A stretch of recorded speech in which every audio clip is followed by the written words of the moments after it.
Olá, sou Rômulo Contígio, esse é o Mask TV Podcast, aquele podcast que você quer ver.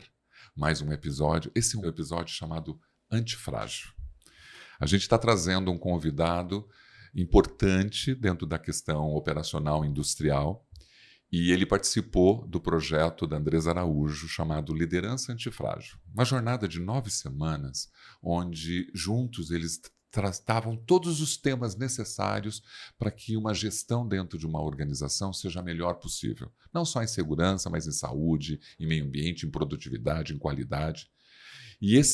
A gente assistindo tudo isso, eu falei para a Andresa, eu quero entrevistar os participantes do Liderança Antifrágil para entender qual foi o resultado, o que eles estão fazendo com tudo isso que eles aprenderam. Então hoje você está aí no Mask TV, vai ouvir e presenciar aqui Denis Viana, que é o gerente industrial da Saint-Gobain Abrasivos. Ele vai falar comigo sobre essa liderança antifrágil e vai contar um pouquinho da vida dele. Seja bem-vindo, seja bem-vinda. Vá nas plataformas digitais, dá o seu like no YouTube, faz a inscrição no canal, super importante para o Mask TV.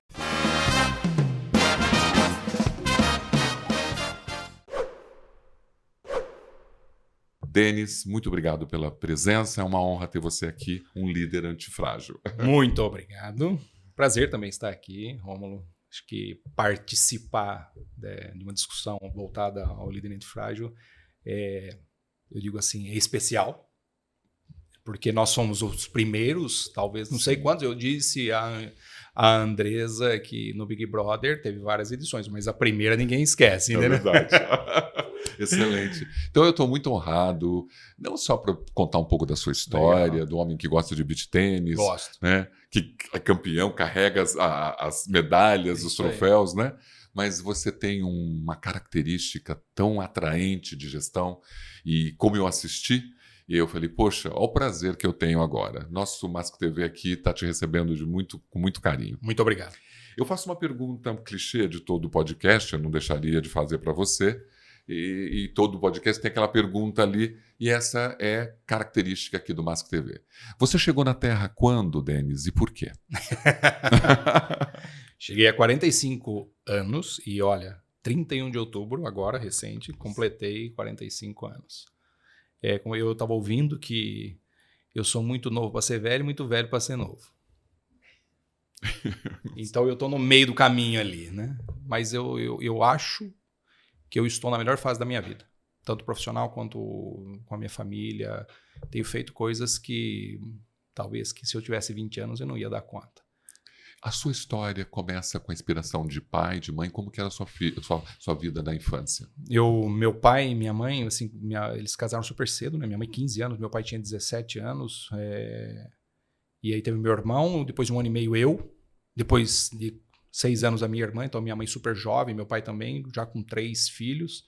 Tinha tudo para dar errado, né? Porque uma estrutura ainda não formada, porém tinha meus avós que sempre foi a base de tudo. E eu tenho a felicidade de ainda tê-los. Tenho minha avó Lúcia, meu avô Denis, eu tenho o nome dele e eu sou super feliz. É o meu ídolo, tá? Então, se eu tiver que falar, Denis, você tem um ídolo? Tenho, é meu avô, chama Denis também. Então, assim, a minha família toda é a base de tudo que eu faço.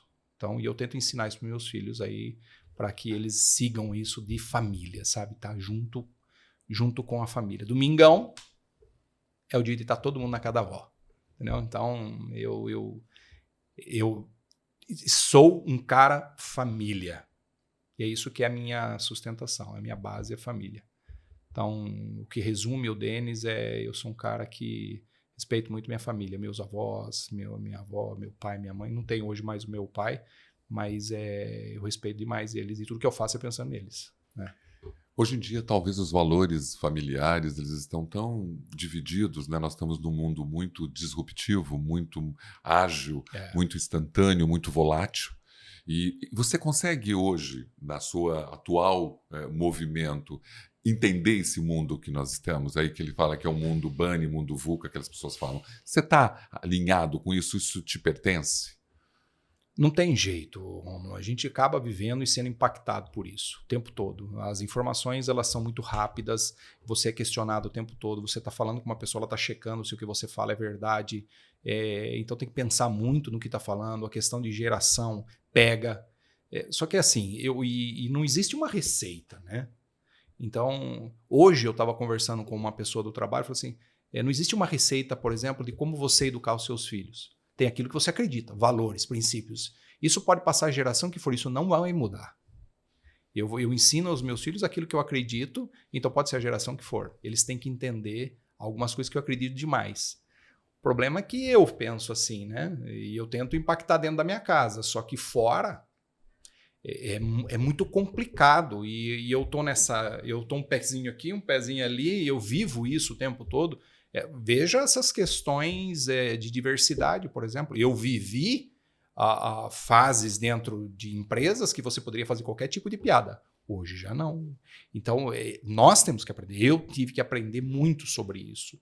E não tem como não ser impactado. O tempo todo a informação ali comendo a gente o tempo todo.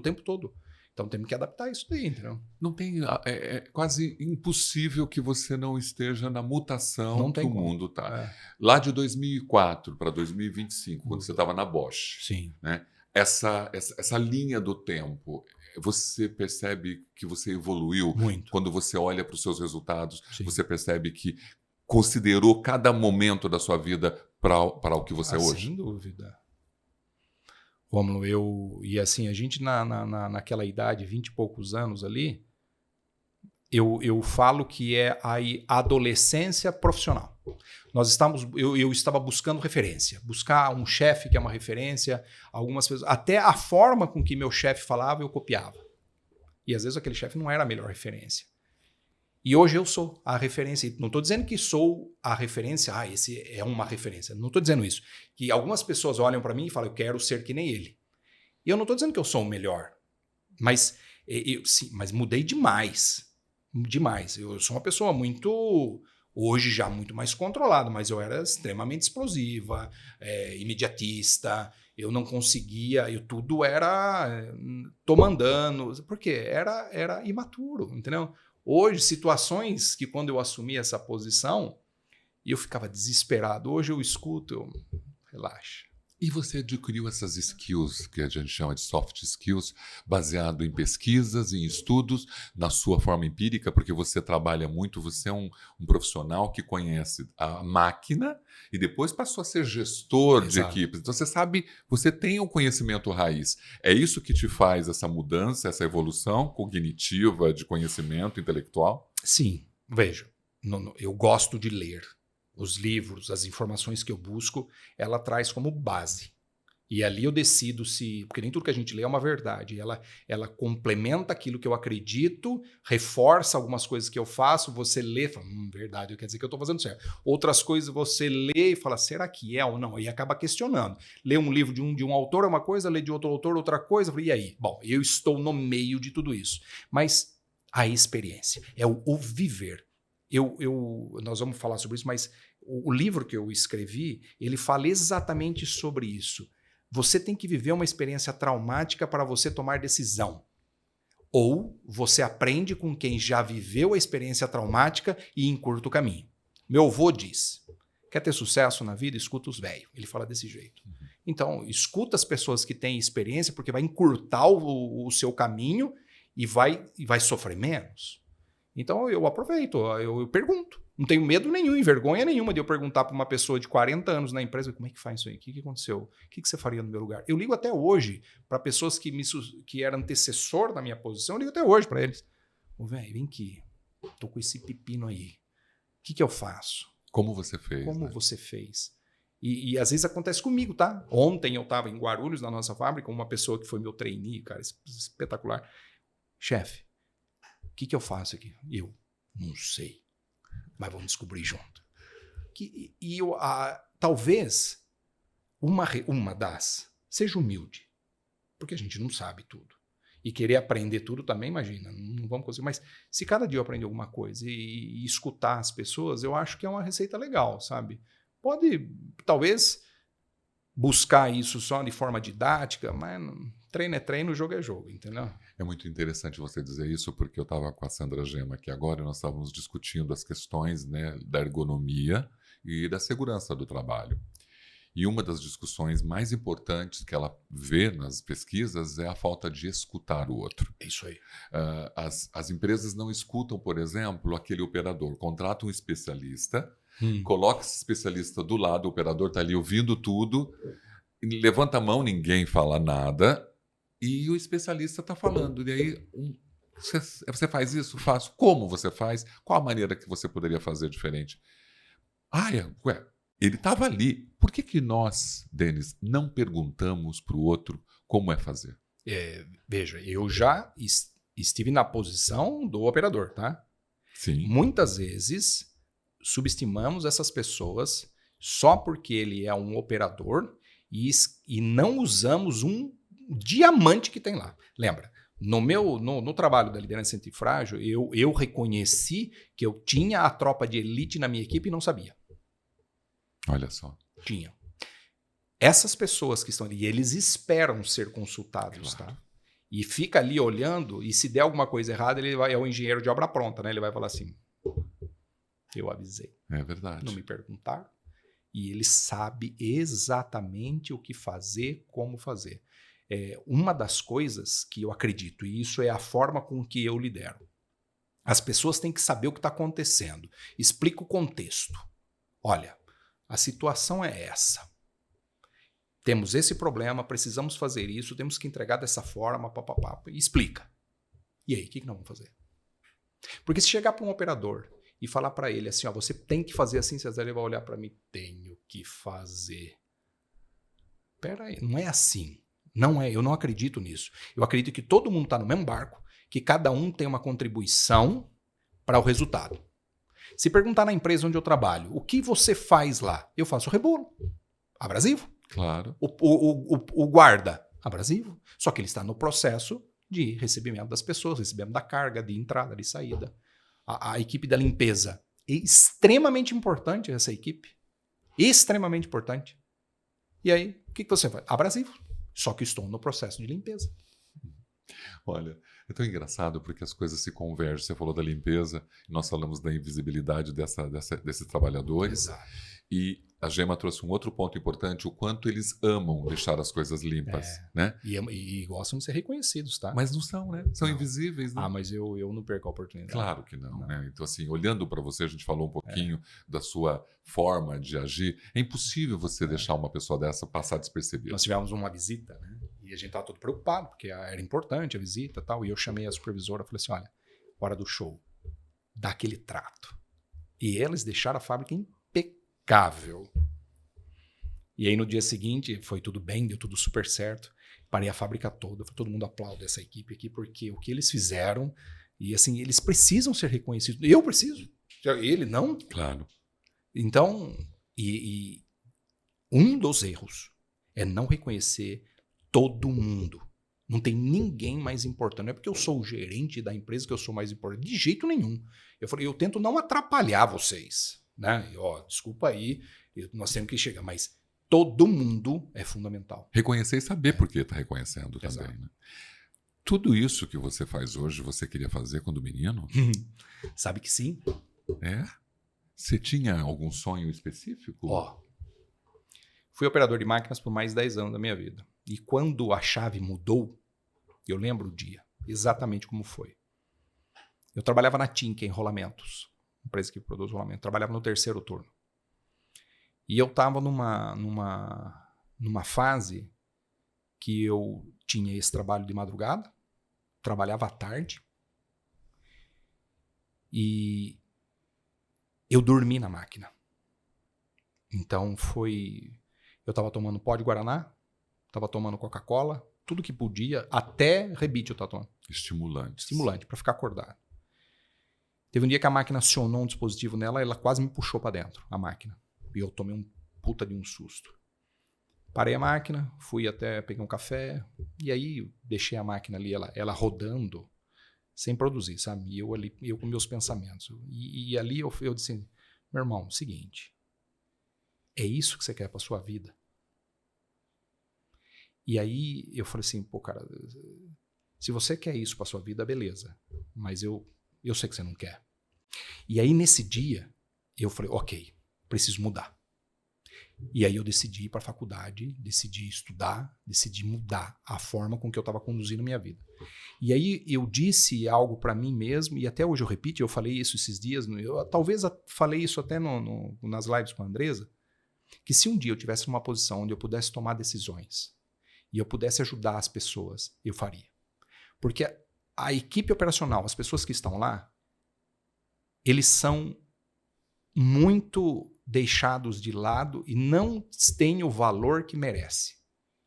E eu falei, se um dia eu estiver numa posição onde eu puder proteger essas pessoas, onde eu puder fazer diferença na vida dessas pessoas, eu vou fazer. Então, naquele momento, eu falei assim, eu preciso um dia assumir uma posição que eu vou poder defender essa turma aí. É tão incrível você falar isso, Denis. É tão incrível, é tão importante você falar isso, que você saber que você era um operador e através do seu esforço, do seu foco, da sua disciplina, do seu planejamento, você passou a ser um gestor, mas sem perder, né, a humildade e o valor daquela categoria. E às vezes eu já ouvi isso e foi aí que eu decidi tentar ser quem eu não era, que isso me prejudicava. Ah, você não é mais operador, esquece, daí agora você é um gestor de uma empresa, ok, beleza. Aí eu tentei ser, eu falei, não, peraí, que me trouxe até aqui, a minha base é ela. Lógico que... A gente se perde no meio do caminho. Mas assim, eu tenho que ter a sabedoria que hoje eu tomo decisões que se eu tiver a cabeça de um operário, eu não tomaria. Claro. Entendeu? Então, só que eu sei onde aperta o calo dos dois lados. Imagina, pensa. Um operador, ele entra às 5 horas da manhã. Ele já saiu da casa dele, no mínimo às 4 da manhã. Ele acordou 3. Às vezes pega 2 ônibus para chegar na empresa. Aí ele chega lá, ele tem que pôr um uniforme super pesado. Capacete, máscara, óculos, protetor auricular, sapato. E em cima dele tem uma câmera. Essa câmera está medindo a performance dele. Aí ele tem OE, produtividade, qualidade, segurança. Qualquer deslize que esse cara faz, muitas vezes ele está fora. Mas por quê? Porque ele não pode ter um deslize. É humano também. E outra, hein? Calorzão, 40 graus na cabeça dele. Então, essa parte que eu digo de eu não esquecer de onde eu vim, de eu ter a oportunidade de usar as ferramentas de segurança para cuidar dessa turma aí, talvez seja isso que está me movendo a querer cuidar de pessoas. Porque às vezes é injusto, sabe? Mas como você consegue alinhar o equilíbrio do seu desenvolvimento humano com a cultura organizacional e com as metas de produtividade e exigências que você, como gestor, tem? Então, mas eles... E sabe o que tem acontecido? Eles não fazem as metas porque eles não querem.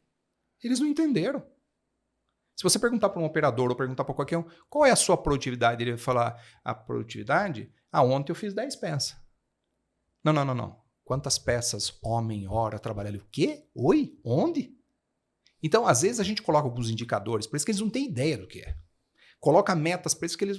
E aí fala assim, você está no PPR? E ele só quer... Muitas vezes o operador só quer saber 2 coisas. É o quando e quanto recebe no PPR. Porque se perguntar para ele o que ele tem que fazer, ele não sabe. É verdade. E a gestão direta que é a culpada. E o pior, às vezes nem o gestor dele sabe. Não sabe por quê? Porque vem uma diretriz de cima que é importante. Mas peraí, a galera entendeu o que fazer para. Então, eu acredito que se você explica o contexto, eu estou fazendo um trabalho copiando esse sistema da Andresa, que chama 60 dias de performance. E eu estou colocando a equipe de gestão 60 dias numa sala, durante 30 minutos todos os dias, só para falar de performance. Eu percebi que eles têm muita dificuldade em entender os indicadores da equipe de gestão, tá? Entender e não sabe calcular. E eu falei, caramba, e eles são os que estão tocando esse barco aí. Se eles não sabem, imagina a equipe que vai fazer. Se você chegar para o operador, vem aqui, eu preciso que você faça tantas peças. Fechou, patrão, é nóis. Porque ninguém fala, eu tenho que ter uma produtividade de tantos quilos, homem hora. Não, vem aqui. A hora que der tantas peças aí, bateu, beleza? Deixa para mim.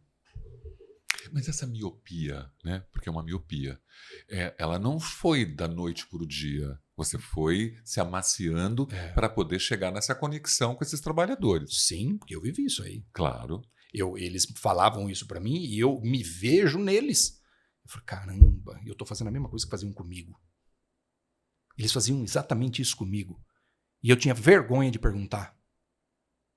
Porque coloca todo mundo e pergunta, todo mundo entendeu? Primeiro que ninguém fala nada. Claro, claro. E aquele que fala, a Rádio Peão mata ele depois, né? Sim. Pô, mano. Então, assim, a gente tem que entender que as coisas na operação funcionam diferente. Tem nada a ver com o que a gente acha que é. Lá embaixo, o rolê é outro. Eles têm um dialeto diferente, eles têm uma forma diferente de fazer as coisas. Nós temos que conectar com isso. Aí eles vão entregar o que a gente precisa. Não é que a gente precisa, é o que a empresa precisa. Questão de competitividade no Brasil. Você compara o que nós produzimos aqui, mesmo produto, mesma máquina, comparado com China, dá até dó. É no mínimo o dobro eles fazem. No mínimo o dobro. E a gente está perdendo competitividade. Eu trago um produto da China com metade do custo que é o produzir aqui. Você está há 18 anos na Saint-Gobain Abrasivos. Você chegou lá como? Eu cheguei lá, eu estava na Bosch. E aí eu cheguei na Saint-Gobain como um supervisor de processos. Uma pessoa para revisar processo seletivo. Exato. Mas assim, eu fui convidado por um gerente indústria, que hoje é a minha posição. Eu fui convidado porque foi muito louco, porque o próprio RH da Bosch me conhecia e falou, olha, o meu marido trabalha numa empresa e precisa de um cara com as suas características. Você tem interesse? Eu falei, lógico que não. Você é do RH, você está doido? Você acha que eu vou falar para você que eu tenho? Não, né? E aí, não, mas eu acho que vale a pena você conversar. E foi um papo muito louco, porque ele queria que eu fosse, que eu não queria, e foi até que uma hora ele falou, vem aqui, cara, eu preciso de uma pessoa com essa energia, com essa... E aí eu topei, já tem 18 anos que eu estou na Saint-Gobain, e eu tinha que revisar processo. Toda a parte de WCM. E aí eu entrei ali. E aí não parei mais. Né? 18 anos dentro de uma empresa faz com que você seja o que para essa empresa? Porque é muito tempo dentro de uma estrutura. Você adormece em alguns pontos, você fecha os olhos para alguma coisa. Em que momento você virou a chave para falar assim, bom, mesmo dentro dessa cultura organizacional, dentro dessa conformidade que eu preciso fazer alguma coisa para essas pessoas. Quando que isso gerou? Só quando você virou gestor? Eu tentava antes. Só que não. Porque toda vez que você começa numa companhia, você não é ouvido. Esquece. A credibilidade é baixíssima. Claro. E mesmo que venha com ideias, isso aqui, baixa a bola. E é assim, funciona desse jeito. E hoje eu percebo, às vezes a gente recebe algumas pessoas e eu percebo as pessoas tentando apagar. Falo, espera um pouquinho, já quer falar. Porque é legal quando você vive isso e percebe que não foi legal e não deixa fazer com outros. Eu fui, e olha, na primeira semana que eu estava na Saint-Gobain, eu quase fui embora. Porque foi um choque de cultura absurda. Porque eu vim de uma indústria que tinha questão de performance e qualidade que era a vida. Não tinha tanto a questão de segurança, não sei como está hoje, eu não conheço. Mas aí eu chego numa empresa onde o ritmo era mais lento, o 5S super deteriorado, as pessoas não se preocupando muito com a questão da qualidade no mesmo nível, porque eu atendi diretamente montador, aí eu via um problema de qualidade, as pessoas ali, você está doido? Não pode, tem que parar tudo. E aí eu chego com essa energia, para tudo. Aí eu tomei um choque de fique esperto, sabe? Você com a tecnologia de informação, você e todo mundo está conseguindo absorver informação muito rápida. Você utiliza as tecnologias para poder aprimorar o seu desenvolvimento como gestor? Sim. Eu uso muito... Nós temos lá a questão da inteligência artificial, tem o Copilot que está dentro do Teams, mas assim, a gente tem tentado colocar isso como para ganho de processo. Tá. Então... auditoria, análise de documento, a gente vem fazendo isso. Desenvolva um método para que eu possa seguir. Nós estamos usando isso. Para facilitar um pouco o processo. Mas isso é um universo para ser desbravado. Né? Nem sabemos o que sabemos. Né? É verdade. Então, mas começou. Nós estamos muito nessa fase da digitalização de documentos. Muito. Só que aí, beleza. Eu vou lá. Hoje aconteceu um caso. vamos digitalizar a análise de risco da tarefa do operador, ele tem que acessar um totem. O operador não sabe acessar. E aí você tira um papel achando que está tudo certo e o operador fala, não sei onde entra, como é que é, e onde que tem pôr login, entendeu? Então, às vezes, a gente esbarra numa capacitação, alguma coisa assim. Então, aí volta. Então, ainda não está como a gente gostaria, mas sim, eu acho que é um caminho sem volta, não tem muito o que fazer. Você é muito verdadeiro. Você acha que tem algum momento que a alta liderança fala menos?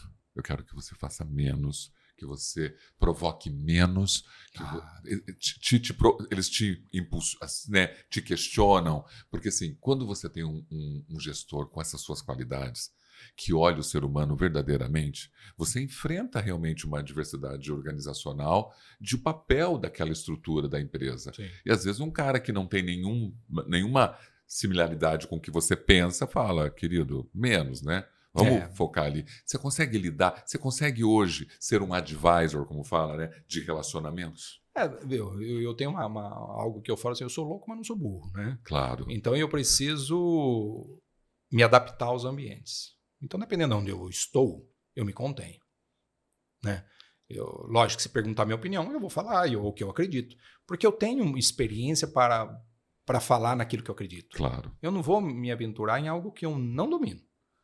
Agora, se é algo que eu acredito muito e eu percebo que a outra pessoa não vive isso, não viveu, e às vezes, pessoas que estão tomando decisões estão longe de onde as coisas acontecem. E isso me deixa doido. Então, como é que você está tomando uma decisão que você não sabe o que é? Você não veio sentir o cheiro do negócio. Então, isso me incomoda demais. Então, eu receber uma orientação, uma ordem baseada numa percepção, sem a pessoa saber o que está acontecendo de verdade e tirar aquilo como verdade, rotular a pessoa, aí é onde liga o gatilho e fala, peraí, meu irmão, vem cá. Lógico, veja, eu não sou uma pessoa agressiva, eu não vou brigar, mas eu vou defender aquilo que eu acredito.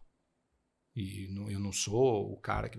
eu sou assim mesmo e... Não dá para dizer que é assim mesmo, porque não dá para ser. Não sou. Eu acho, é uma autoavaliação. Que eu sou um cara bom de time, entendeu? Então, o meu chefe, quando o Daniel, ele é um diretor na América do Sul, o Daniel, ele era meu parceiro, ele era gerente de uma fábrica, eu era de outra, e eu sempre olhei para ele e falei, esse cara vai ser meu chefe. Porque ele tem competências que eu não tenho. E eu admiro ele demais, sabe? O Daniel é um cara... Eu tenho certeza que a carreira dele vai ser brilhante. E quando eu tô com o Daniel, e assim, ele me ajuda demais, sabe? Então, ele fala, cara, vai por aqui, vai para lá, cuidado aqui. Então, assim, o Daniel... É um e eu mentor. falo assim para ele, Daniel, seguinte. À frente você cuida. Porque você sabe... Deixa que as costas eu tô aqui. E aí, por isso que eu falo, meus parceiros, eu falo, a nossa missão é proteger as costas do chefe. Porque as costas ele não tá vendo, nós estamos.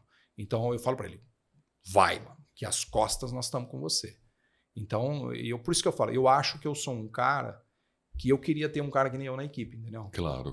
Você se relaciona bem com as áreas de apoio, segurança, Total. Saúde, meio ambiente, qualidade? Porque você era de melhoria contínua, Sim, então, WCM, tudo, você é um cara que sabe como a gestão deve acontecer. Sim. Então você circula bem por todas essas áreas. Todas elas, todas.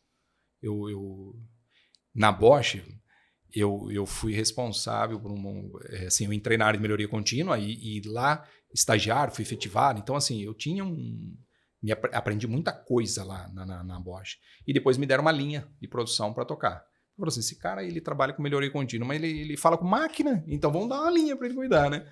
E aí, eu acho que, assim, tendo todo esse conhecimento e saber, eu acho que eu me dou bem com todo mundo, sabe? Não sou um cara, eu sou chato também, sabe? Mas não tenho problema. Você fala, tem pessoas que você não gosta? Não tem.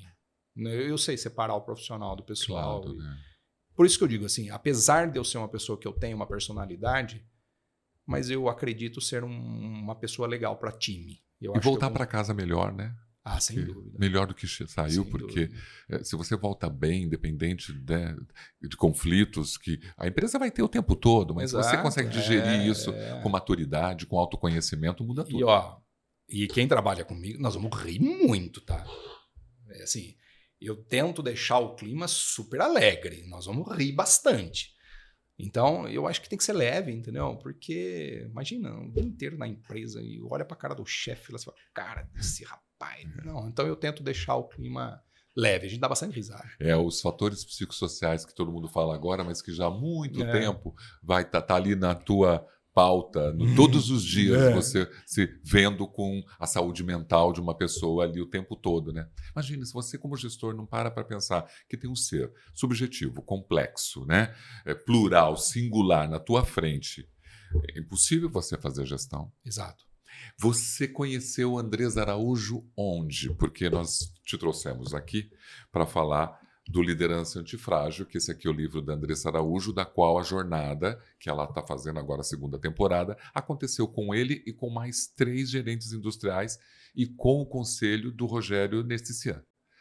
Quando que você conheceu a Andressa? Você já conhecia ela? E quando que ela chegou para poder te sugerir? A Andressa é celebridade, né? Eu acompanhava ela nas redes sociais e tal. A primeira vez que eu vi a Andressa foi num treinamento que a Sangoba contratou online, na época da pandemia. Eu estava na fábrica de Garaçu, lá em Pernambuco. E quando eu vi a Andressa falando na TV, através do Teams, eu falei, caramba, que energia. E aí eu liguei pro Diogo, que é o nosso gerente de HS. Falei, Diogo, quem é essa moça aí, cara? Ele falou, é a Andressa. Cara, espetacular. Bom, esse foi o primeiro contato. E aí depois ela fez um trabalho de diagnóstico de cultura na fábrica nossa de Caieiras. E aí, recentemente, a Sangoba contratou a Andressa para fazer o diagnóstico na fábrica que eu estou. Que foi a primeira vez que eu sentei de frente e se aproximou mesmo. E ali que eu conheci e foi conexão total, porque, assim, a Andressa tem uma missão de vida. Ontem eu estava falando para ela, assim, ó, eu estava com ela ontem, né? E eu falei, você é a pastora. Né? Tem padre, você é a pastora que está ali nessa igreja de segurança tentando salvar a vida das pessoas. E a igreja são as empresas, né? Eu falei para ela, porque você tem uma missão de vida violenta. Ela tem uma energia contagiante. Me contagiou na hora. Não, e assim, eu também sou muito ligado ao que ela faz, à verdade de como ela tenta lutar. E eu fico realmente, às vezes, preocupado de um trajeto quase que de ponte aérea, Estados Unidos, Brasil. Ao mesmo tempo que eu estou vendo ela aqui, de repente ela está lá. A Liderança Antifrágil é um projeto extremamente importante para uma estrutura organizacional e principalmente para um líder.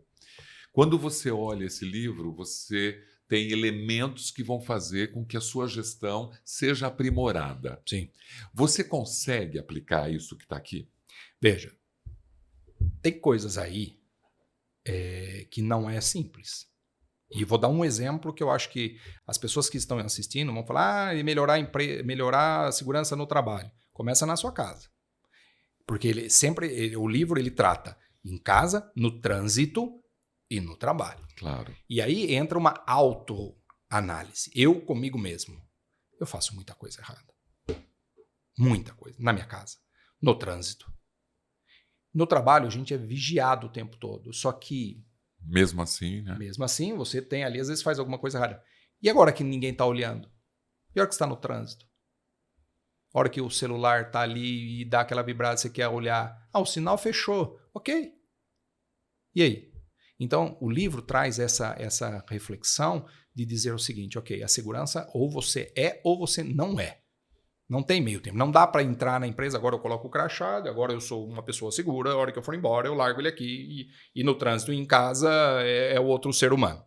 Não tem isso. Isso é um choque já. Nas primeiras páginas já toma esse tapa aí e dizer, ó, vocês acham que é uma empresa legal, que não tem acidente há um certo tempo, e o não ter acidente não quer dizer que tem segurança não, tá? Não é. E não é mesmo. Então, não é fácil, tá? Tem muita coisa aí que nós fizemos e preciso refazer. E, na verdade, quando você diz que se depara com situações que realmente deveriam ter sido corrigidas, mas não foi, porque faz parte da crença, da cultura, do aprendizado, do momento, mas eu acho que quando você parte, porque eu acho que frágil é esse que não faz. É isso aí. Né? É o cara que vai na cultura, vai de qualquer jeito. O antifrágil é aquele que fala, peraí, eu tenho que parar de fazer. A primeira semana se falava de autoconhecimento. A segurança. Você conhecer, você hoje estuda, você cuida hoje, você teve um momento na primeira semana de estudar o autoconhecimento, da importância que você tem de se letrar, de aprender. Você é um cara que investe nisso para poder dividir com o outro? Não fazia. Não fazia. Então, esse livro, eu já estou terminando o segundo livro, lendo sobre segurança. Não era uma pessoa que eu achava que eu era bom de segurança. Porque minhas fábricas não tinham acidente. Eu fiquei com fábricas 5 anos sem ter um acidente. E você fala acidentes graves. Acidente com afastamento. Tá, maior do que 24 horas. Tá. Mas é que tem os leves. Acidentes leves, por exemplo, eu tive acontece. a fábrica em Igaraçu, em Pernambuco. Eu tive um acidente leve que foi um corte no dedo. Eu não, né? Na impressora. Okay. A hora que bateu o papel assim, fez um cortinho. Esse foi o meu acidente leve. E olhem que eu tinha máquinas. Então, assim, a fábrica tinha uma cultura diferenciada de segurança. Okay. Mas isso não quer dizer que a fábrica é segura. Eu ainda tinha na base da pirâmide um monte de reporte ali que era muito estranho não ter o acidente. Será que tudo estava sendo reportado? Será que as pessoas tinham medo de reportar? Então, assim... Esse desafio que a Andresa trouxe é muito... pessoal, né? Olha aí. Olha aí. E saber como segurança é para você, né? Fazer com que todo mundo... Esse autoconhecimento... Você já sabe segurança sobre como. Na segunda semana, vocês falaram do valor, né? Do significado do valor. Você hoje consegue encontrar que as pessoas são trabalhadores e cidadãos? Você consegue fazer essa diferença? Você olha eles como cidadãos? Eu não tinha claro isso, sabe? Eu entendia que agora eu estou com o uniforme, eu sou uma pessoa segura. E na própria Saint-Gobain nós temos ainda uma dificuldade no entendimento do que é valor. Nós tivemos um acidente que foi divulgado, não na nossa fábrica, uma fábrica no México, foi divulgado e saiu uma nota que foi um acidente fatal, saiu uma nota e no final estava escrito assim, segurança é e continua sendo nossa prioridade. Não é uma prioridade, segurança é um valor. Então, quando você entende que a segurança ela é um valor, muda tudo. Você contribui para mudar essa cultura? Claro. Mesmo vindo do lado do teu global, falar, olha, vocês estão colocando o termo prioridade, eu preciso dizer que nós vamos ter que mudar essa nomenclatura. Veja, a Saint-Gobain, por ela ser muito grande, você tem assim, áreas muitas de HS, esferas, né? Então, assim, mas quando você fala, por exemplo, em abrasivos, essa dúvida já não existe. Não existe mais. Não, todo mundo é um valor. Ok. Porque a gente já vem trabalhando nisso, tanto é que nós estamos chegando numa taxa de acidente histórica. O mais incrível de tudo isso é porque mesmo você trabalhando essa cultura, você vai ter que provar através do zero acidente, que eu acho terrível. Desculpa, é terrível. Mas você vai ter que provar ainda que isso que você está fazendo através do seu indicador. Isso tudo bem. Se você consegue ter elementos para isso. Então, é uma missão, né? Então, assim, na terceira semana, missão da segurança, o retrato do acidente. Mas qual é o retrato do acidente? Se nós estamos vendo comportamentos das pessoas pós-pandemia, então, completamente doentios, né? Então, assim, é difícil você mostrar o retrato hoje de um acidente. Sim. Das semanas, eu acho que foi, não sei se foi nessa ou na próxima semana, nós vimos, e tive que divulgar isso para todo mundo, um vídeo de um supervisor de uma mina que teve que dar notícia na casa da família que o pai morreu. Isso, para mim, eu me vi naquela situação porque tinha uma criança, um menino mais ou menos na idade do meu filho, uma bola e a Andresa narrando o vídeo. Quando eu mostrei esse vídeo para todo mundo, foi uma comoção geral. Eu falei assim, e isso acontece o tempo todo. Às vezes, nós estamos numa empresa, nós somos privilegiados e está numa empresa que realmente entendeu que segurança é um valor e investe mais, olha, eu estou dizendo isso, mais de 50% do nosso investimento é voltado à parte de segurança. Então, se eu tiver que decidir entre ganho de produtividade e segurança, vai na segurança. Então, isso é espetacular. Nós somos privilegiados por estar numa empresa que faz isso. Espetacular é você, gerente industrial, falar de segurança com essa propriedade, quando você poderia dizer que isso não é um problema, é um problema de um gestor industrial, mas pode transferir para o seu gerente a segurança sou eu, entendeu? Então, quando mostra isso, nós somos privilegiados de trabalhar numa empresa que entende isso, e às vezes a gente não tem noção da realidade que acontece aí fora. Então, olha um vídeo desse e fala, que legal. Legal, isso acontece o tempo todo. É. As pessoas estão morrendo. É que nós estamos blindados nessa bolha e nós não temos ideia. A cada 3 horas e 33 minutos. Exatamente. Então, assim, eu tenho amigo que acidentou grave. Eu tenho. Na empresa tem pessoas que se acidentaram grave. Então, assim, e aí? Nós vamos esperar ser um desses aí? Então, às vezes, eu tenho que dar um choque na galera, dizer o seguinte, ó, graças a Deus, muita sorte, às vezes, que nós não temos acidente. Só que nós temos que vigiar isso o tempo todo. Baixar a guarda. Seu gestor de segurança comungou com tudo isso? Porque eu vejo que Claro. você hoje estava no processo do programa. Sim. Mas ele estava junto com você Tempo todo. e te apoiando nisso. E assim, eu acho que talvez eu facilite um pouco a vida dele, porque eu patrocino muito. Isso é maravilhoso. Eu patrocino demais, talvez. Eu acho que 70% do meu tempo hoje é segurança. E não é agora, já há alguns anos. Então, eu acredito demais, porque faça segurança e você melhora a produtividade. Faça segurança e você vai ganhar na qualidade. Claro. Quando a galera entender isso, muda o jogo. Muda o jogo. Na quarta semana, vocês tentaram percorrer o caminho que o acidente faz. É. Hoje, né? Eu sei que tudo isso ainda é muito recente, tem aí um mês que isso aconteceu. Você já começa a ver o caminho que o acidente está fazendo e está começando a cortar esse caminho ali antes dele chegar no final? No meu livro, eu conto, chama As Argolas da Minha Vida. Um acidente, ele nunca tem uma causa única, exclusiva, isolada. Eu vou contar o acidente que eu tive que gerou esse livro. 2023, nós estávamos com o melhor resultado de segurança.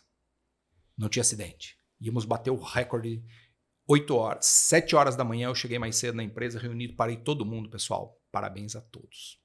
Hoje nós estamos Hoje estamos no melhor resultado de segurança. Parabéns, bolo, café, blá, blá, blá. No mesmo dia, eu tive um acidente. Bom, zero o jogo e começa de novo. E vamos de novo. E aí, depois de mais um ano, eu ia bater de novo. Quando eu estava chegando, isso ia acontecer, se eu não estou enganado, em março. Em fevereiro, tivemos um acidente com um terceiro fixo. Um terceiro fixo. Não era um trabalhador. Nós teríamos uma visita, todo mundo tentando ajustar a fábrica rápido, tinha um monte de material que tinha que ser descartado, e aí um desses terceiros foi descartar um painel elétrico numa caçamba dessas caçambas de sucata. Ele foi junto com outra pessoa, um pegou de um lado, ele pegou aqui, vamos lá, e já começou a jogar isso dentro da caçamba. Ele tropeçou numa argola, e essa argola é aquelas que fica numa caixa de concreto que você abre para fazer uma inspeção em uma galeria, ou de caixa de gordura, ou de tubulação. Okay. Simples. Você compra isso numa casa de material de construção. Essa argola tinha sido reportada várias vezes como um potencial problema de alguém tropeçar ali. Um risco. Aí caía na manutenção, fazia uma priorização, eles olhavam aquilo e falavam assim, ninguém vai ali. Então, naquela priorização, sempre ficava para baixo. Certo. Naquele dia, ele tropeçou, caiu. E aí, falou, nossa, mas a argola causou tudo isso? Mas nessa caçamba, ela tem uns ganchos que fica assim para baixo, que serve para colocar uma tela, puxa um elástico, e você fixa essa tela, porque no transporte... Protege para não cair nada na rodovia, essas coisas. Adivinha? Tinha um gancho que estava virado para cima. Onde você acha que o funcionário caiu? Eu te entendo. Ele tropeçou numa argola que já era para ter sido removida. Ele caiu de 1 metro, mais ou menos, com o ombro, quase pegou no pescoço, num gancho que deveria estar para baixo, que na nossa inspeção de recebimento da caçamba não olharam. Veja, teoria do queijo isso. Vários erros, até que uma hora eu falo para as pessoas, o planeta alinha, moçada. O vento ajuda, o clima alinhou e deu. Naquele dia, eu disse assim, o acidente ele já começou há 60 dias atrás. Já começou. Você não sabe ainda. Só que ninguém fez o caminho. Pegar. Então, o acidente, às vezes, a gente, que azar. Não, meu irmão. Não. O acidente já está acontecendo, só que você não percebeu ainda. Claro. E, às vezes, nós, gestores, líderes, somos negligentes, coniventes com um monte de situação. E aí o coitado do operário decidiu um dia não usar o corrimão e você fala que ele não serve. Não, ele não está usando o corrimão, o erro não está no usar o corrimão. O erro está muito antes, está lá na sua integração. Claro. Está lá com o gestor dele, que nunca se preocupou, que o gestor dele também não põe a mão no corrimão. E é tão interessante você falar sobre isso, porque com a jornada, nesse tema, você consegue, inclusive, identificar quais são as melhorias que você vai implementar para que todo mundo enxergue o caminho que o acidente está fazendo. Isso é muito bom. O controle ele é fundamental. Não tem jeito. A burocracia ela vai acontecer. Quando você tem um sistema autônomo, onde as pessoas não precisam de controle, ela faz porque é valor. Eu tenho que fazer. Por quê? Porque eu cuido de você. E eu não estou nem aí se você não quer. Eu vou cuidar de você. Claro. E aí, o segundo passo é, eu permito que você cuide de mim. Cuidado ativo foi a sua quinta semana. Foi. Cuidado ativo, as empresas lutam muito por isso, mas eu sempre também discuto nas minhas palestras que o deixar ser cuidado é o mais difícil. Né? Eu não quero que ninguém me critique, eu não quero ninguém me abordando para falar de segurança. Então, tem mais. Você consegue implementar o conceito de cuidado ativo? Você consegue trazer isso para dentro? Vou dar um exemplo. Nós implementamos, semana passada, uma gestão de celular. Tivemos um acidente em uma das fábricas, uma das, né? Que a pessoa estava olhando o celular no momento que não era. E estavam em dois. Um tinha que cuidar do outro, eu estava no celular e aconteceu um acidente. E aí a Sangoba decidiu colocar uma regra clara para celular, porque o celular tira a atenção da pessoa. Claro. O celular vibra no bolso, ele está olhando a máquina, ele vai querer olhar.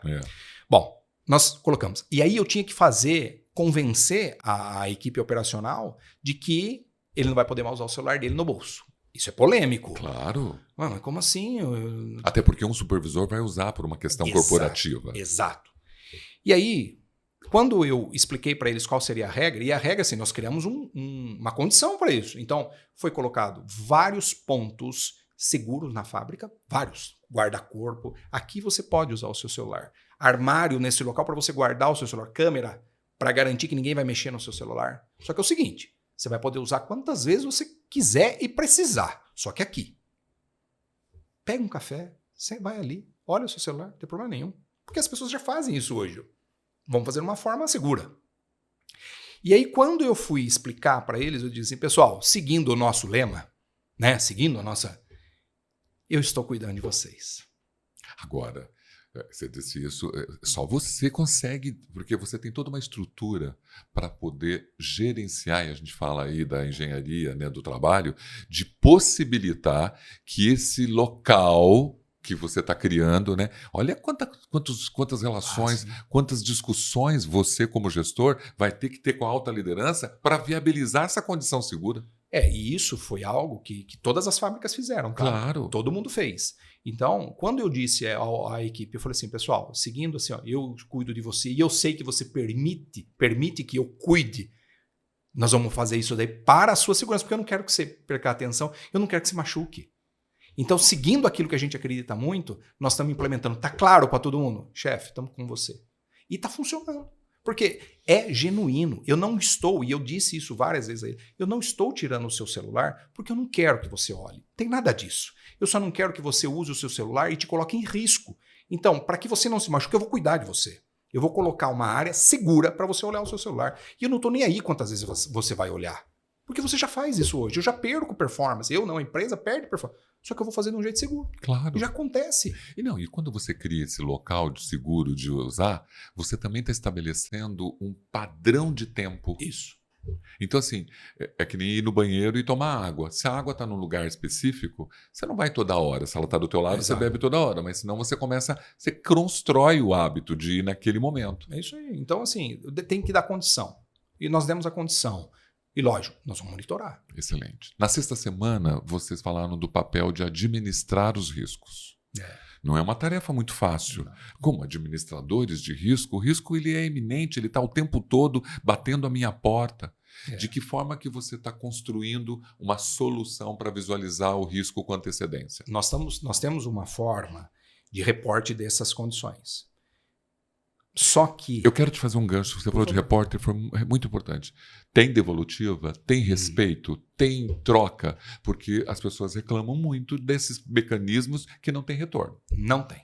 E eu vejo, eu podia estar um monte de volta aqui, não como nós precisamos que fosse. No diagnóstico de cultura foi isso que saiu. Vocês têm ferramentas para levantar um monte de reporte, mas não dá devolutiva. Verdade. Ok. E as pessoas reclamam isso para mim. Claro, perde credibilidade. Porque eu vou lá, eu chego na área e falo assim, que situação é essa?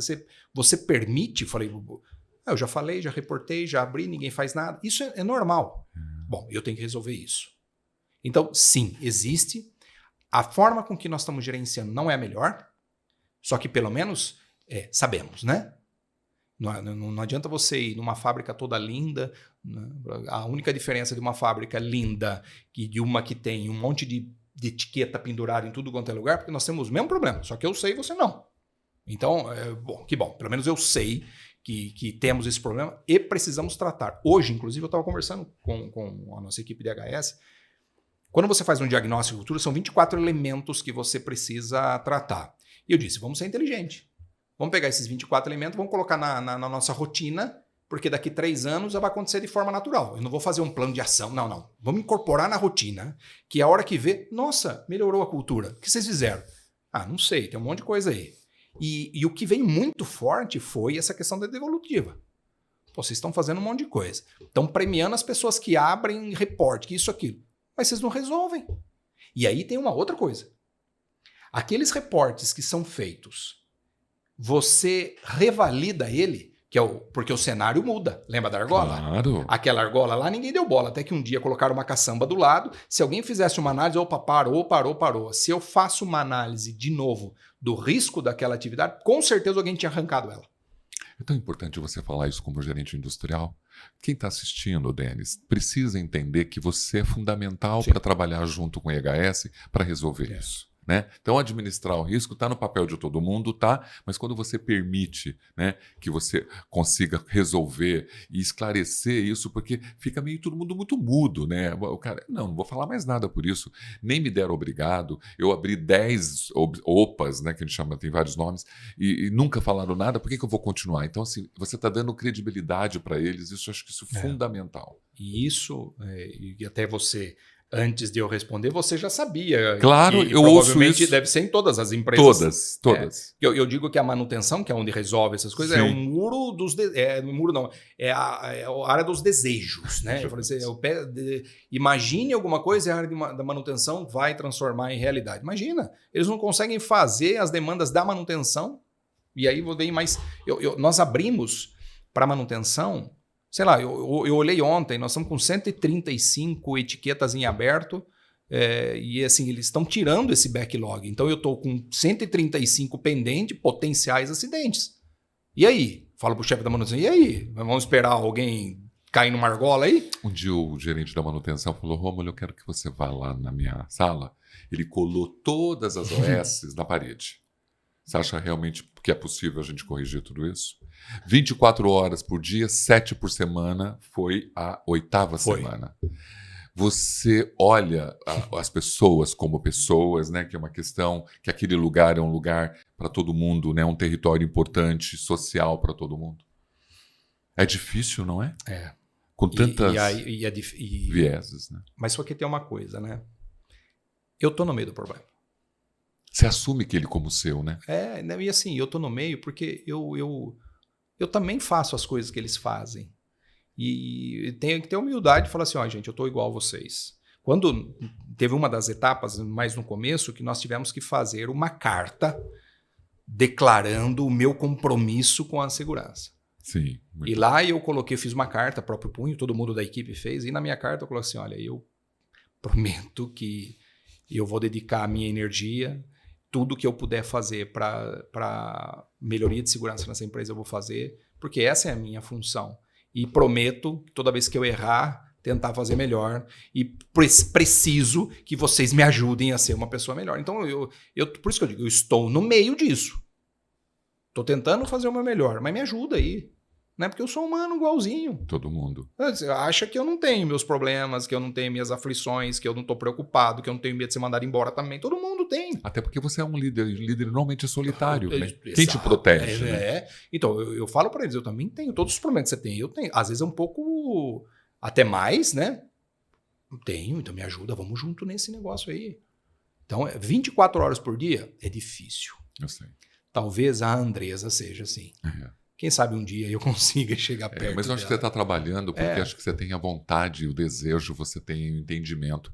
Na 9ª semana, você falou do senso crítico, que eu acho que é uma das coisas mais importantes. Hoje eu vejo você com um senso crítico muito claro, muito delineado para essa estrutura, não só de segurança, mas de todos os outros sistemas.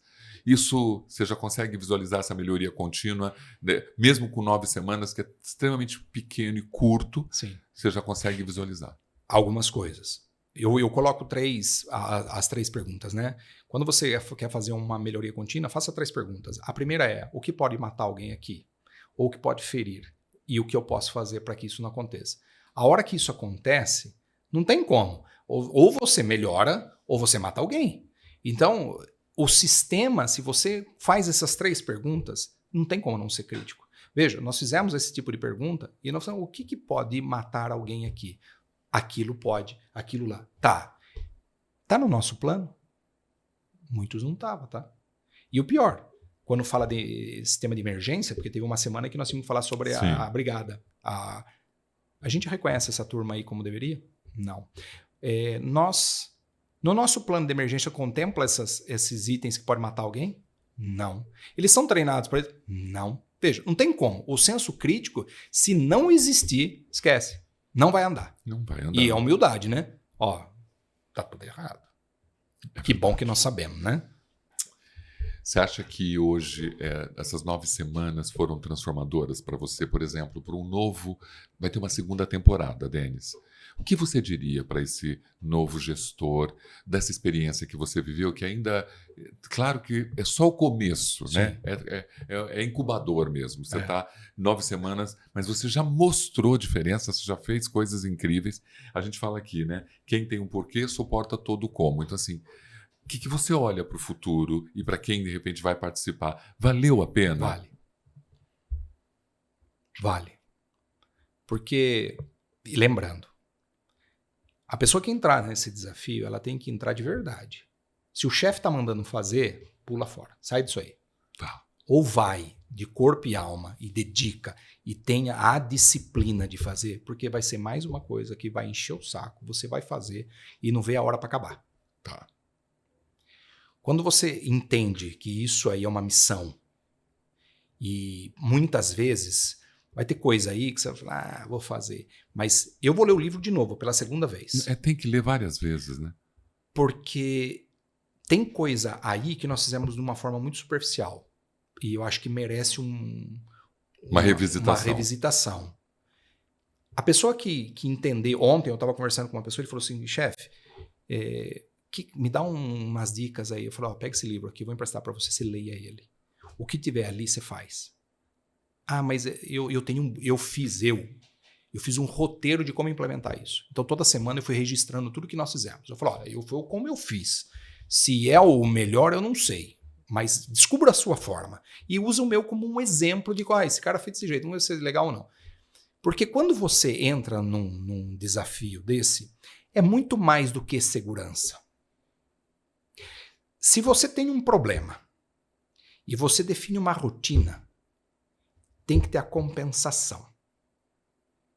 Claro. Então, assim, eu tenho um problema, eu tenho uma rotina, tudo. Tá ali o poder do hábito. Se você coloca uma rotina e tudo que está sendo feito aí, você incorpora na sua rotina e tem que ter uma compensação sobre isso, vai dar super certo. Então, escolha pontos-chave desse livro que vai trazer benefícios, coloca na sua rotina e faz uma compensação. Eu criei lá com o pessoal, nós temos muita dificuldade em fazer a rotina sobre o sistema de gestão integrado. ISO 9000, ISO 14, as pessoas não gostam de fazer isso. Aí hoje eu estava conversando com a coordenadora disso, eu falei assim para ela, já sei. Toda vez que você fizer uma reunião sobre sistema de gestão que é chato pra caramba, você pede pizza. É a compensação de algo que não é legal. E aí vai ter reunião da pizza quando?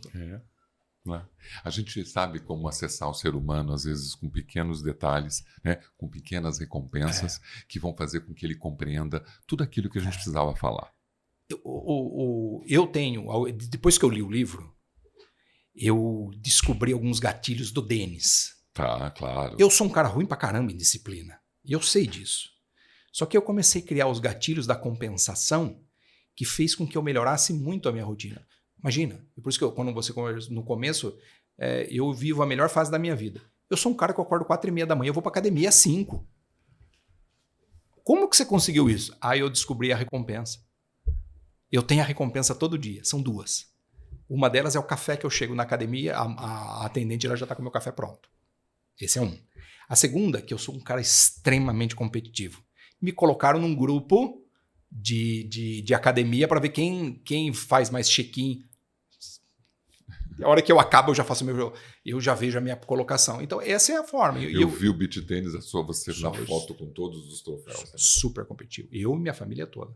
Esse final de semana eu joguei com meu filho, fomos pro pódio, minha esposa e minha filha, pódio, campeã. Que maravilhoso. Então, assim, o esporte ele me traz muito essa questão da disciplina e eu tento pôr. Você ter a disciplina, conseguir fazer as rotinas, é o que muda o jogo. Então, se o Denis dá um conselho, meu irmão, faz a rotina.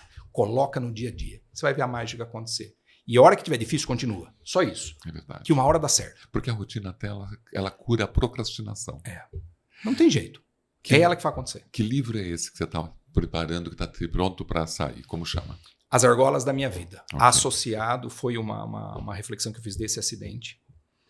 Eu escrevi, já estou escrevendo já há algum tempo. Depois que eu conversei com a Andresa, eu contei para ela. Ela falou, por que você não termina? Por que eu não termino? E aí eu dediquei nos últimos meses a escrever. E ali eu tento conectar com pessoas que estão na minha situação, como liderança de fábrica, que às vezes não sabe muito o que fazer. Então eu coloco a minha experiência. E eu digo, como meu avô me disse, né? Escuta os velhos. Eu escrevi um livro baseado na minha experiência para poder ajudar outras pessoas antes que viva isso. E lá eu falo, olha, eu achei que estava tudo bem. Estava super tranquilo.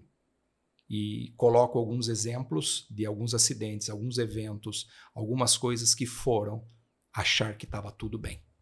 Na segurança não tem tudo bem. É o tempo todo neura. É o tempo todo. É o tempo todo mesmo. Eu espero ele aqui um dia para você, a hora que lançar, vir aqui mostrar para gente. Estou esperando só a minha convidada especial terminar o prefácio dele para eu colocar no livro. Bom, eu acho que o grande objetivo nosso é desvendar um pouquinho essa liderança antifrágil que a própria Andressa...